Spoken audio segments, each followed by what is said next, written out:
Hola a todos y todas, bienvenidos al módulo 3, el último módulo de la materia. En el primer módulo analizamos las dimensiones materiales del desarrollo tecnológico, es decir, el surgimiento del hardware y de la economía que se configura a partir de esa infraestructura naciente, ya con la disponibilidad de la infraestructura informática.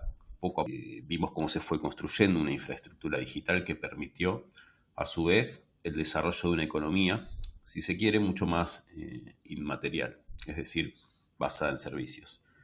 Con el módulo 2 avanzamos temporalmente hacia el comienzo del siglo XXI y la construcción de una informática ya no solo personal, sino social. A su vez, observamos un proceso de informatización que ya no solo construye nuevas infraestructuras comerciales o tiene como fin aumentar la productividad laboral, sino que permea la cultura, nuestra sociabilidad, la conversación y los modos en que el sujeto se presenta frente a los demás. En este módulo 3 nos acercamos aún más al presente y abordamos una dimensión que hasta ahora casi no mencionamos. Me refiero a la política. ¿Por qué recién abordar la política en la segunda década del siglo XXI?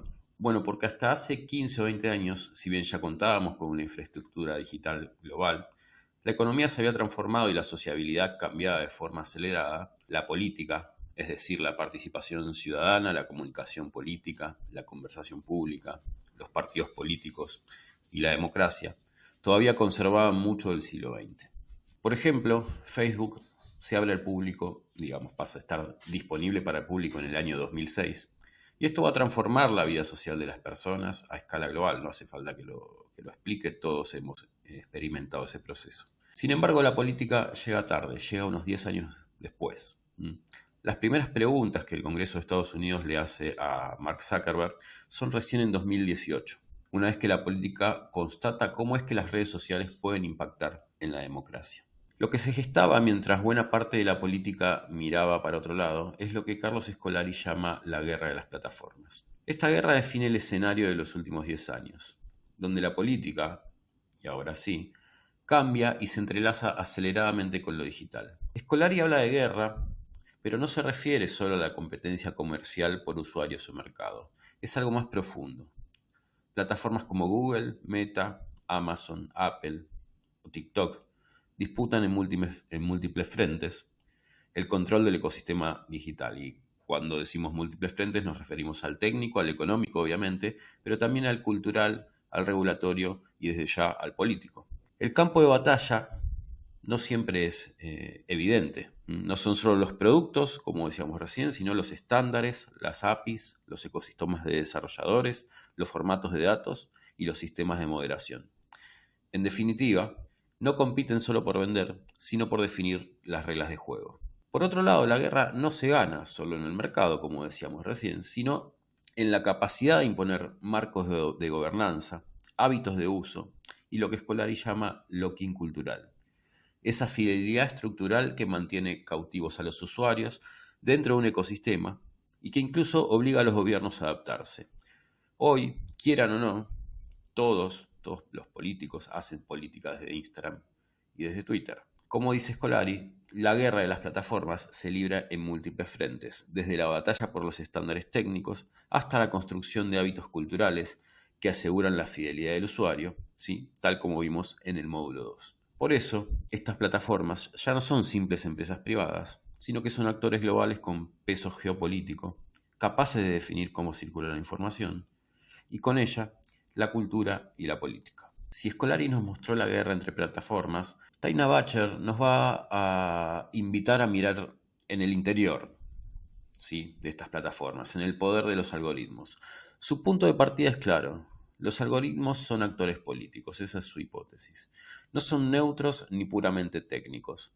Al clasificar, ordenar y procesar datos, hacen que el mundo aparezca frente a nosotros de ciertas maneras y no de otras. Desde ya que nosotros tenemos agencia y podemos moldear ese algoritmo, pero ese algoritmo no es neutral. La política algorítmica, entonces, no está solo en el código, ¿sí?, en la programación, sino en las decisiones de quienes diseñan y usan estos sistemas en contextos concretos. Bacher introduce el concepto de sociabilidad programada para explicar que las redes no reproducen neutralmente nuestra sociabilidad offline. O sea, la vida digital, la sociabilidad online, no es sencillamente una reproducción idéntica a nuestra, digamos, vida cotidiana presencial en los lugares en los que, digamos, tenemos sociabilidad. Cada plataforma induce vínculos específicos según su arquitectura, ¿sí? Un like,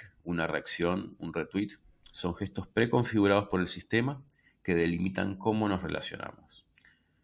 A esto se suma la cuestión de la visibilidad. En un entorno saturado de información, la atención se convierte en un bien escaso, como también vimos en el módulo 2. Los algoritmos jerarquizan y priorizan, distribuyendo poder simbólico y social.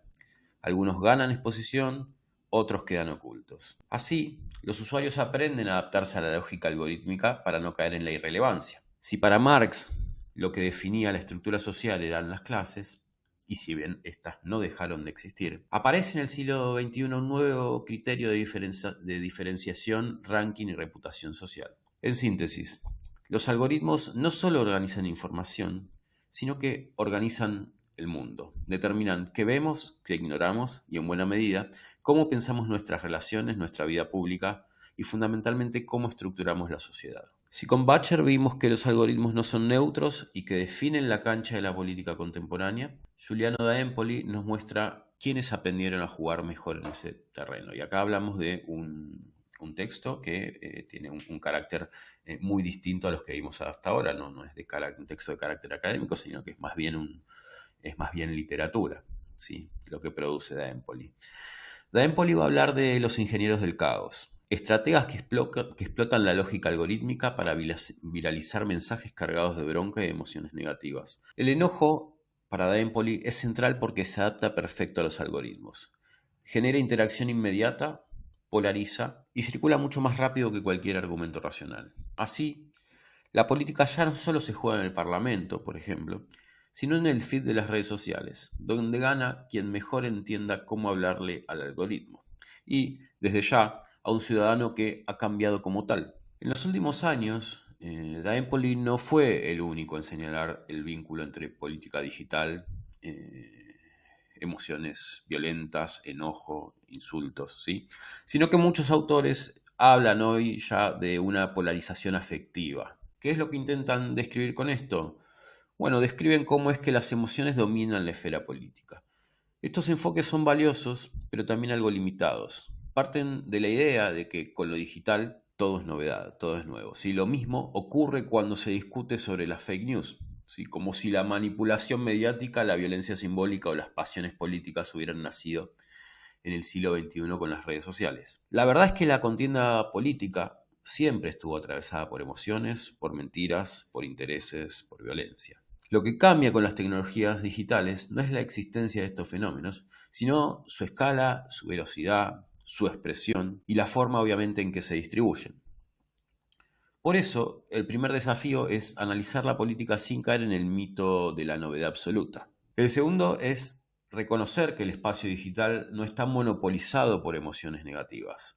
Hoy la política también circula a través del humor, de la ironía, de los memes, del baiteo, del triguereo y de la provocación. Son lenguajes de una nueva esfera política que combina afectos, provocación, como decíamos recién, y creatividad colectiva. Y es justamente ahí donde interviene Juan Rocco, un joven filósofo argentino que estudia el surgimiento de esa cultura memética y acelerada que nació en los foros de Internet de los Estados Unidos, especialmente en su conexión con las nuevas derechas digitales. El libro de Rocco analiza cómo los memes pasaron de ser un fenómeno marginal de foros online a convertirse en un lenguaje político masivo.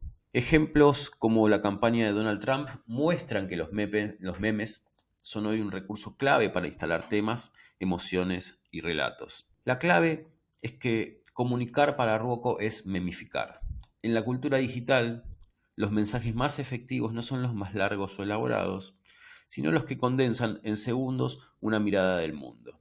Eso genera comunidad, produce identificación y permite disputar sentidos en la esfera pública, aunque sea por poco tiempo. Rocco advierte que reducir el debate digital al enojo sería un error. Sí, es verdad que la bronca circula y se capitaliza políticamente, pero también lo hacen el humor, la complicidad y la creatividad.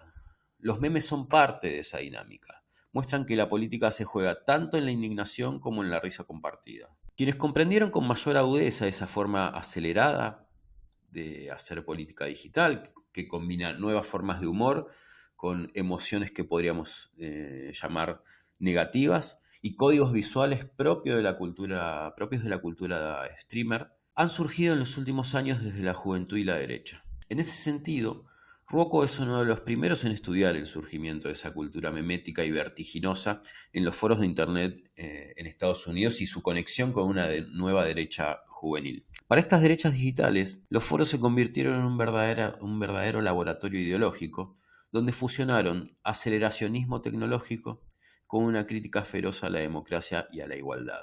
Para entender este extremo del arco, es necesario detenerse en el concepto de aceleracionismo.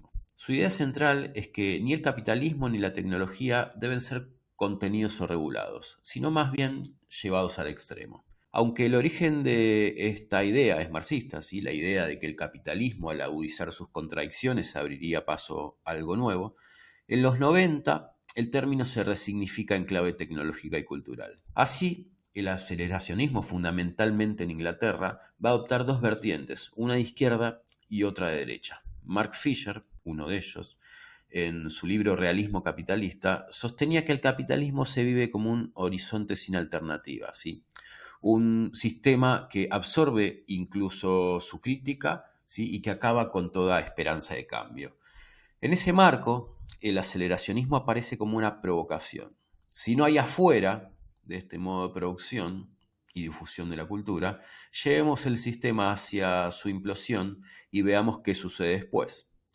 Es, digamos, un marxismo sin utopía, sin teleología, sin ley de la historia. Por derecha, dentro del aceleracionismo, va a aparecer el mentor de Fisher, ¿sí? Nick Land, quien tras abandonar la academia y recluirse durante 10 años de silencio total en China, adoptó posturas radicales y se convirtió en un referente en el referente de lo que llamamos la ilustración oscura, ¿sí? Una corriente neorreaccionaria que rechaza la democracia, la igualdad y los valores ilustrados, reivindicando las jerarquías y la aceleración tecnológica sin límites, ¿sí? Land es uno de los primeros que genera contenido desde un blog, aún viviendo en China, para estos jóvenes de la cultura forera y de derecha de los Estados Unidos que recién mencionamos. Está en la base de todo ese pensamiento juvenil conservador de los Estados Unidos, está este señor Nick Land, y por eso lo traemos a esta clase.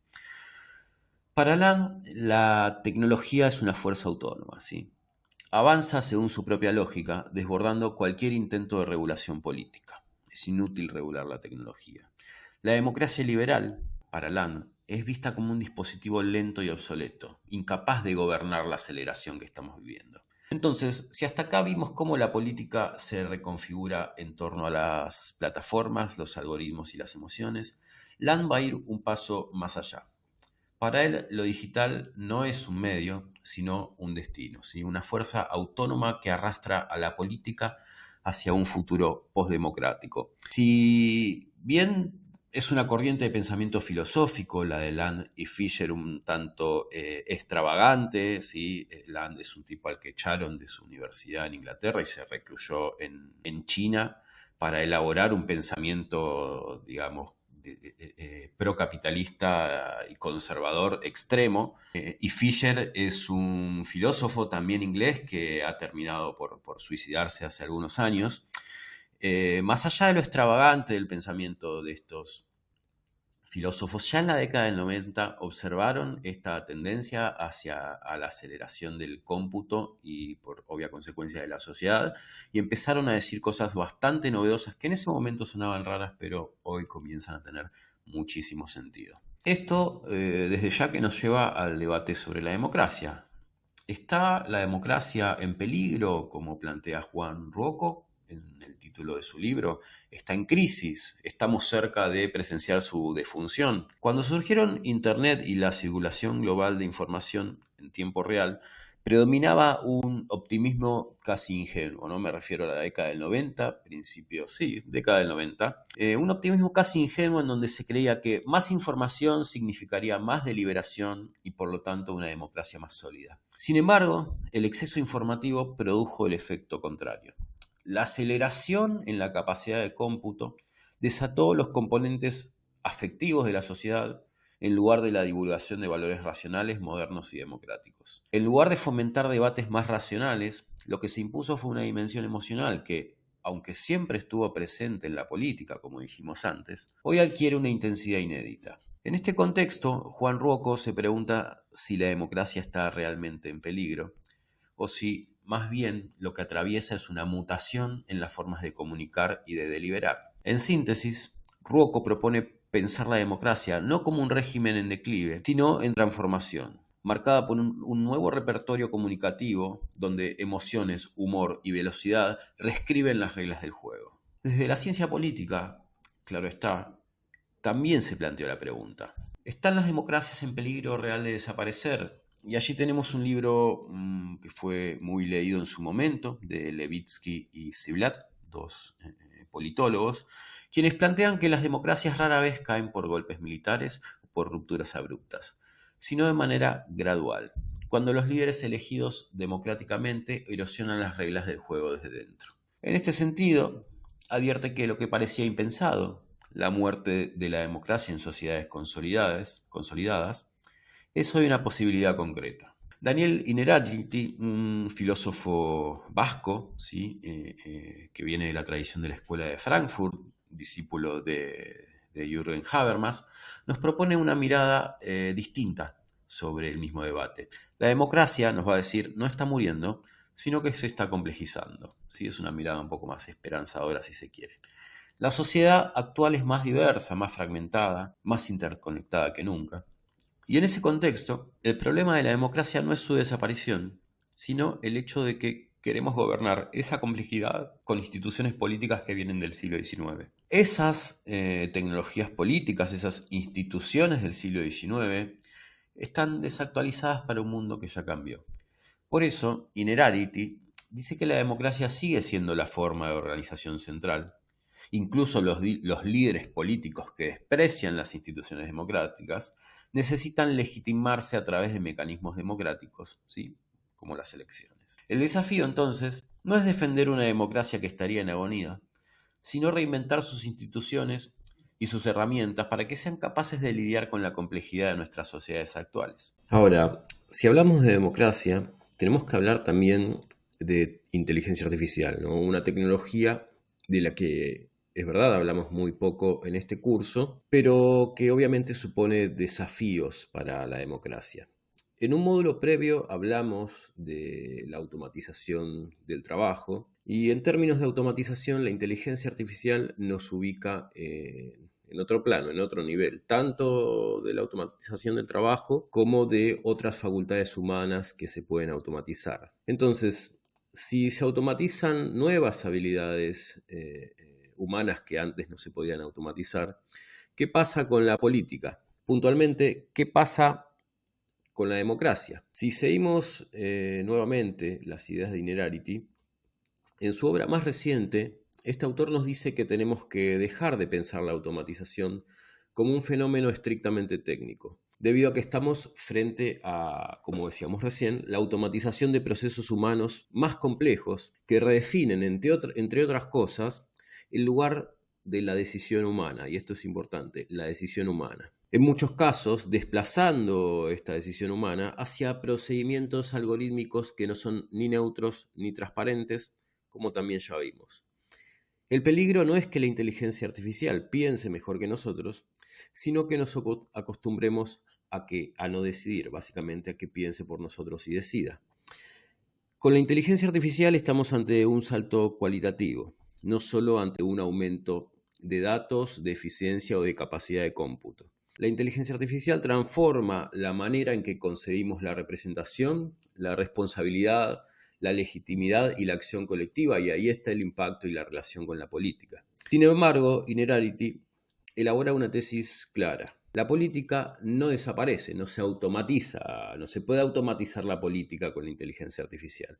Al contrario, la complejidad de un mundo digital exige más política, más deliberación y más control. Detrás de los actuales procesos de automatización y de cesión o transformación de las facultades humanas, emerge una pregunta central, tanto para la política como para la sociedad en su conjunto. ¿Cuál es el futuro de la relación entre el cuerpo humano y la tecnología informática? Si bien no hay una respuesta definitiva para esta pregunta, además es una pregunta para la que se vienen ensayando respuestas desde la década del 80, desde el arte, la ciencia ficción, el cine, el pensamiento filosófico, la innovación tecnológica, las empresas, ¿sí? Algunas de las hipótesis que se vienen ensayando, sí están mucho más cargados de realidad, y otras en su momento parecían delirantes. Estas hipótesis que parecían más delirantes, hoy ya no suenan tan... La disputa de aquí en adelante ya no será solo entre plataformas, como plantea Scolari,